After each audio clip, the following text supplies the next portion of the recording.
ሰዎች አሉ። ሶስተኞቹ ደግሞ እና አይሁድ ናቸው።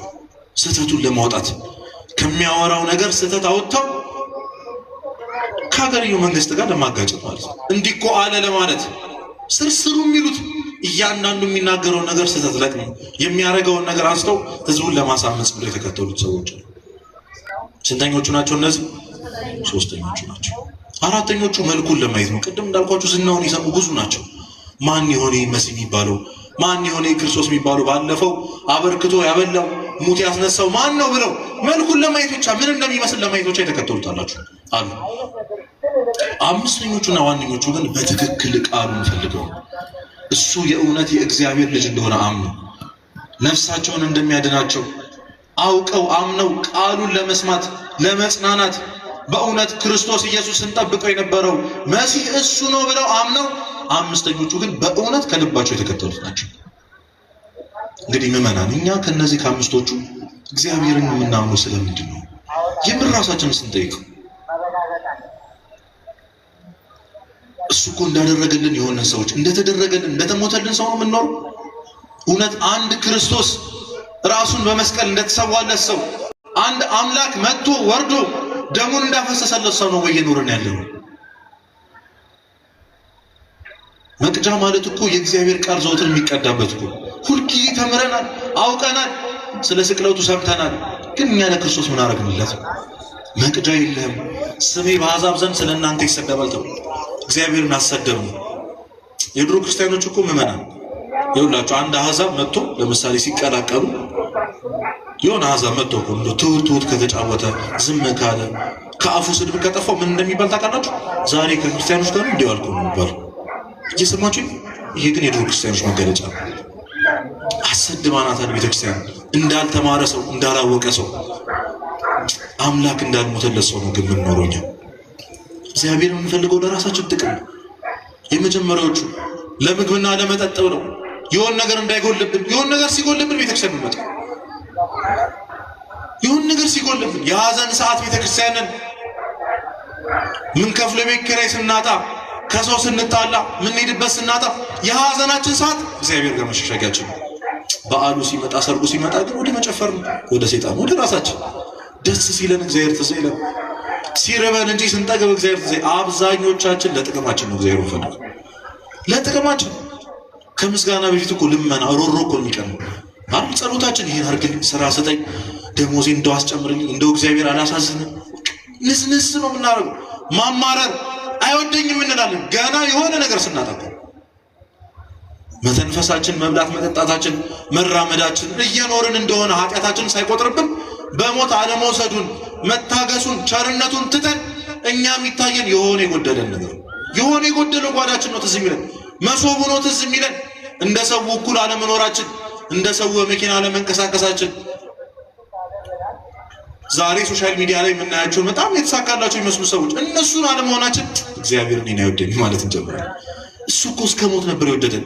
እኛ ግን ስለምንበላና ስለምንጠጣ ብቻ ነው የምንፈልገው። እሱ ማሳያ ደግሞ አንድ ቀን ሲጎለን እግዚአብሔር እንዴት እንዳማረርን ሁላችሁም ታውቃላችሁ። ምን አንድ ቀን ሲያጎልብን እንዴት እንደሆነ ምን ነው ምን አልኩ ብለን እኮ በጣም በጣም አጸያፊ ቃል ልንገራችሁ። ምን እንደው ምን በደልኩ አይባልም። እግዚአብሔር እንደዛ ስትሉት ራሱ እየበደላችሁ ትንሽ ነገር ሲጎልብን ማማረር ነው። ቀና ብለን ምን አረኩ ሰው ስንቱ ጋሎ ምን ብሎ እየኖረ አይደል? እኔ እንደዚህ እንዲታጠር ኃጢአተኞች በሀብት ሲንበሻበሹ እያየን ለእግዚአብሔር ለመታመን ምን ግን ድሃ ስንሆን እግዚአብሔር እናማራለን። እኒህ ሰዎች እኛ ነን ለምግብና ለመጠጥ ብቻ ክርስቶስ የሚፈልጉት። ሁለተኞቹ ለታምራት ነው ቤተክርስቲያን ክርስቶስ የሚፈልጉት። ጸበል ላይ ትኩረት የሚያደርግ ሰው አታውቁም? በቃ እዚህ ገዳም ሄድ እዛ ገዳም ሄድ የእንትን ጸበል ፈልቆ ምናምን ምንል ሰዎች ክርስቶስን በእውነት አምላክነቱን አስበን ቤተክርስቲያን ውበቷን አስበን አይደለም እንመጣው። ጸበሏ ብቻ ቅዳሴ የተቀደሰ በጓሮ ዞሮ ጸበል የሚሄድ ሰው ለሁሉ ነው ጸበል የሚል ሰው። በእርግጥ በጸበል ሳናምን ቀርተን እኮ አይደለም፣ ግን የቤተክርስቲያን ዓላማ የክርስቶስ ዓላማ በዚህ ምድር ጤነኛ ሆነን እንድንኖር አይደለም። በነገራችን ለዛ እኮ ነው ዛሬ በየአዳራሹ ሄደው ትዝ ይላችሁም ሲድኑ ምንድን ነው የሚሉት? ብዙ ገዳም ዞሬያለሁ አይደል? ብዙ ጸበል ተጸብያለሁ፣ ግን ጌታዬን እዚህ ያገኙት ይላል። አያችሁ ለካ እነዚህ ሰዎች ክርስቶስን ይፈልጉት የነበሩት ለስጋዊ ደህንነታቸው። ትንሽ ታመን ካልዳንን እግዚአብሔር የለም። እኔን አያድነኝም ሌላውን ሰው ያዳን እንላለን። አብረን ከነሱ በላይ ብዙ ዓመት የተጠመቅነው እኛ ሳንድ ዛሬ መጣው የሆነ ሰው ሲደና አይተን እግዚአብሔር የለም ቢኖርማ አይዳለም። አያችሁ እግዚአብሔር ምን ፈልገው ለስጋዊ ደህንነታችን ብቻ ለተአምራቱ ትክክል እውነት የቤተክርስቲያን ትምህርት ከሚያስተምሩ መምህራን ይልቅ እኮ ዛሬ የሆነ አጋንንት የሚያወጡ ስለ ጸበል የሚያወሩ ስለ አጋንንት የሚያወሩ ሰዎች እኮ ነው በጣም ትኩረት የሚያገኙ አይደል? እንደዚህ አይነት ጥላ ጉዳምና እንደዚህ ነው የምንወደው እኛ። እውነተኛውን የእግዚአብሔር ቃል መማር ግን አንወድም። እውነተኛውን ውሃ የሆነውን አንዴ ከጠጣነው የማያስጠማውን ያንን ውሃ እንፈልግም እኛ። የአጋንንት ወሬ ግን ደስ ይላል። የገዳም ወሬ የጸበል ወሬ ነው ደስ የሚለው።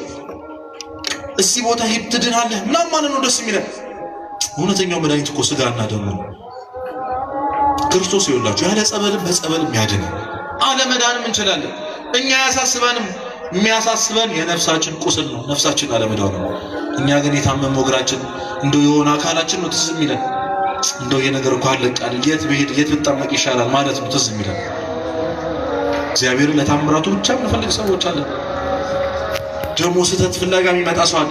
እዚህ ጋር የሚቆሙትን ሰዎች አባቶችን ለመተቸት ዲያቆናቱን፣ ካህናቱን፣ መምህራኑን ለመተቸት የሚመጣ ሰው ደግሞ አለ።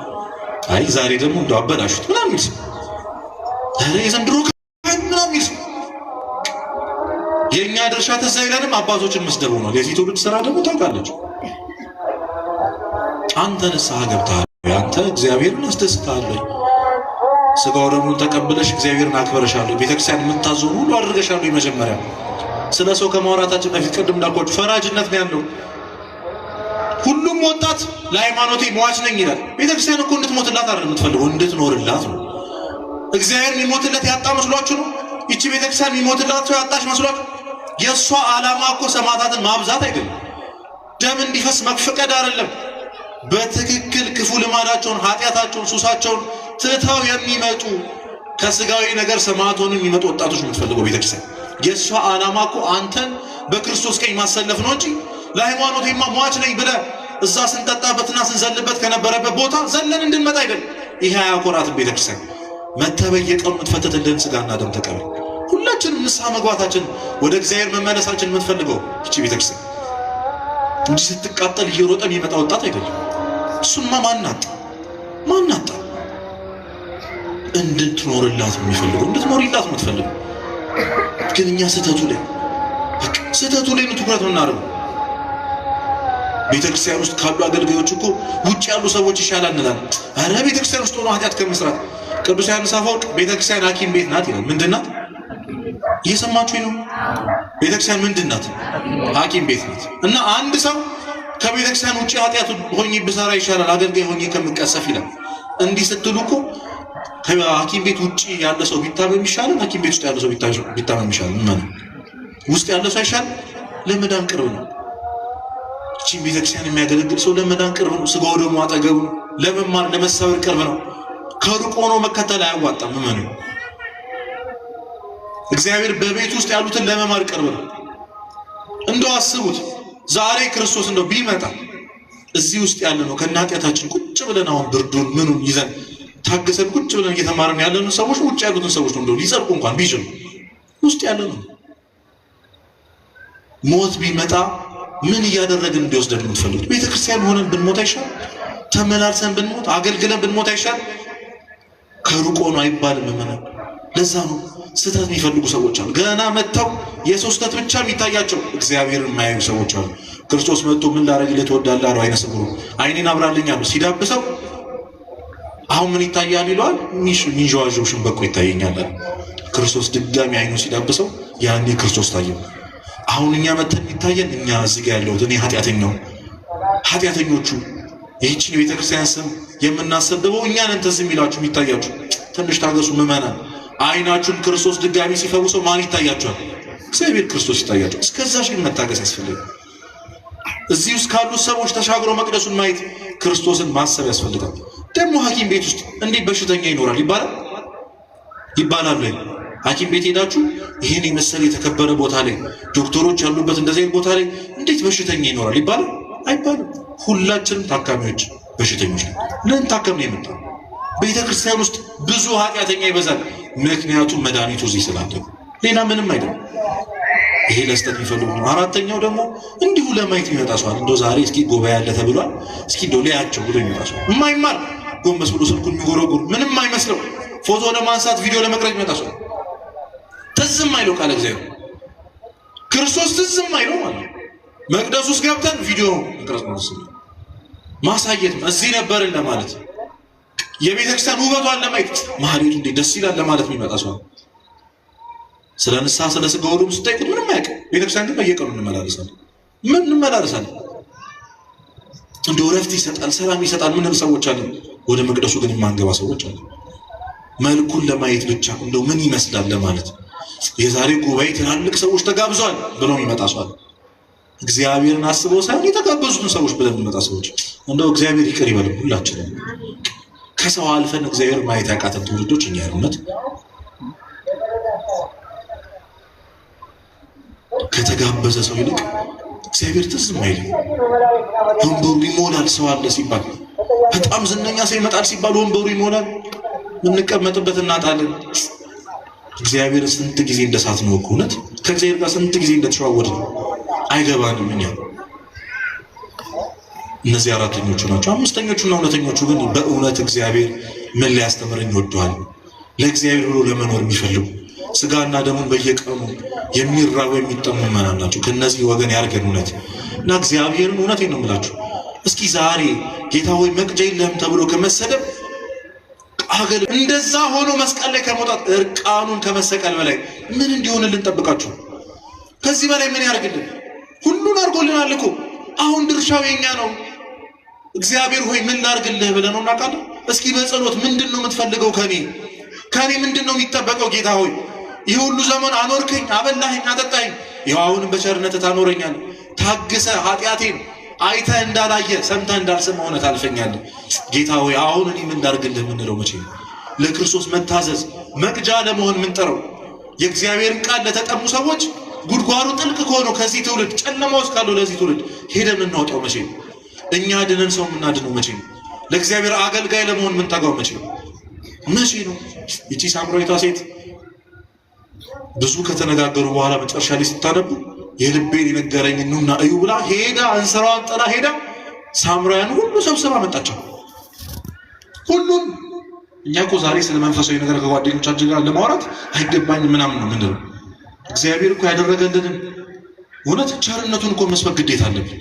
በይንበት ሁሉ እኮ ውስጥ እግዚአብሔር ይመስገን ስንል ከልባችን ማመስገን የሚያማርረውን ተስፋ የቆረጠውን ወጣቶች ሄደን እግዚአብሔር አለ ማለት አይጠበቅብንም?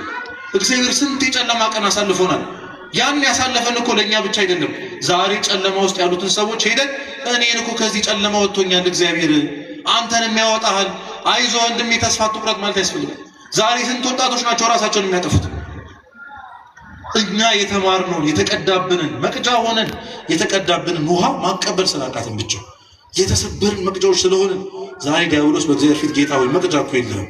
የምታያቸው ሰዎች ሁሉ ዛሬ ከተማርክ በኋላ ሲወጡ ይረሱታል። ትዝ አይለንም። አሁን ቤታችን ስንሄድ ሌላ ነገር ነው ትዝ የሚለን። እዚህ ቁጭ ብለን እራት ስለመስራት የምናስብ ሰዎች ምንም አያገባንም። እኛ ወጣቱ ያለበት ሁኔታ፣ ወንድሞቻችን እህቶቻችን ያሉበት ሁኔታ ያሳስበን። ትተናቸው ይመጣን አንተ መቼም ሰው አትሆንም ማለት ነው የሚቀናን። እኛ ሰውን በቃላቱ መስበር ነው የሚቀናን። ይሄ አይሻሻልም መቼም ማለት ነው የሚቀናን እኛ እንጂ ተስፋ መስጠት ለሰው ተስፋ መሆን ትዝ አይለንም። የተማርናትን ትንሽ የምናውቀውን እንኳን ቃል እግዚአብሔር ለሰው ማስተማር። እግዚአብሔር ሆይ በየትኛው መንገድ እንዳገለግል ትፈልጋለህ? በምድር እያለው ካረክልኝ አንዱን እንኳን ውለታ መመለስ አልችልም፣ ግን እንደው ምን ልሁን እንዴት ልሁንልህ ማለት ያስፈልጋል። የልቤን የነገረኝን በቸርነቱ ያኖረኝን እውነት ዘወትር እንዳመሰግነው የሚያደርገኝ በምስጋናው የሚያስለቅሰኝ ውለታው የሚከብደኝን ይህንን ጌታዬን ኑና እዩት ብለን ሰዎችን እኮ ወደ ቤተክርስቲያን መምጣት አለብን። ዛሬ እኮ እዚህ ቤተክርስቲያን ስንመጣ ጠለናቸው የመጣን ቤት ያሉ ሰዎች እኮ አሉ። ስንመለስ አንተ እዚህ ተዘፍዘፍ ምናምን የምንላቸው ሰዎች ና እንሂድ ማንላቸው ሰዎች አሉ። እግዚአብሔር ስለነዛ ሰዎች ይጠይቀናል። ሐዋርያት መጡ ምግብና መጠጥ ይዘው። እንደምታውቁት ክርስቶስ አልበላም አልጠጣም። ጌታ ሆይ ብላ ሲሉት እኔ በልቻለሁ አለ። እንዴ ምን በላ? የአባቴን ፈቃድ። አያችሁ ለካ ክርስቶስ ውሃ ጠማኝ ውሃ ጠጭኝ ያላት እውነት የሚታየው ውሃ አልነበረም፣ ለካ ነፍሷ ነው። አያችሁ ክርስቶስ ነፍሳችንን ነው የሚጠማው። የት ነህ ልጄ ወዴት ነው ያለው ነው የሚለው። ስጋዬን ቆርሼ ደሜን አፍስሼ እየጠበቅኩ ነው ትላለች ቤተክርስቲያን። እዚህ በየቀኑ ጌታ ቆሞ ይጠብቀናል። በዛ ሰዎችን ማግኘት በማንፈልግበት የኃጢአት ጉድጓድ ወደ ሆነው ማንም የማያውቀው ያንን ጨለማ ክፍላችን ውስጥ ክርስቶስ ቁጭ ብሎ ይጠብቀን ሊያድነን። ልጄ ርበኸኛል ጠምተኸኛል ለማለት ምን ያህል እንደሚፈልገን ምን ያህል እንደሚወደን ብታውቁ ምመነን። እዛች መብራት አጠፍተን መኝታ ቤት ቁጭ ብለን የምንሰራት ኃጢአት ውስጥ ቁጭ ብሎ ይጠብቀናል። የኃጢአት ጉድጓዳችን ውስጥ ቁጭ ብሎ ይጠብቀናል። ውሃ ጠጣኝ ውሃ ጠጭኝ ይለናል። ሁላችንም ለእግዚአብሔር ብለን ለመኖር ንስሐ ለመግባት ስጋው ደሙን ለመቀበል ከምንም በላይ የጠማውን የእኛን የንስሐ እንባ እንድንሰጥ እግዚአብሔር ይርዳን። ወስብሐት ለእግዚአብሔር።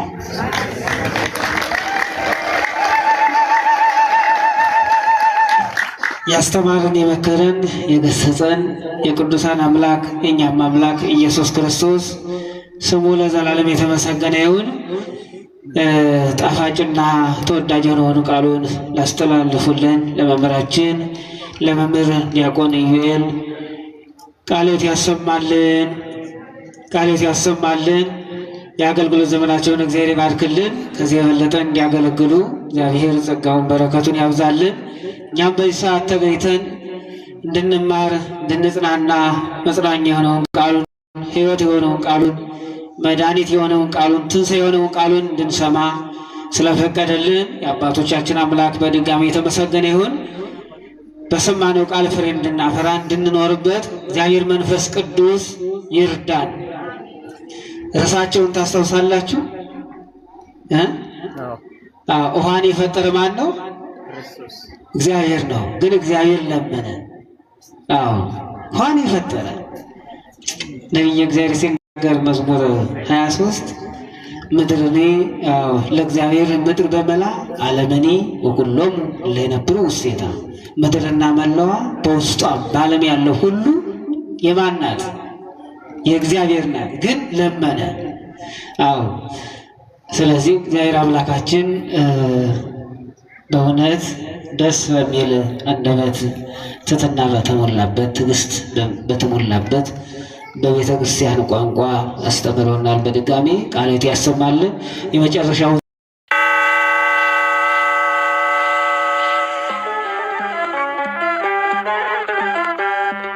ቤተ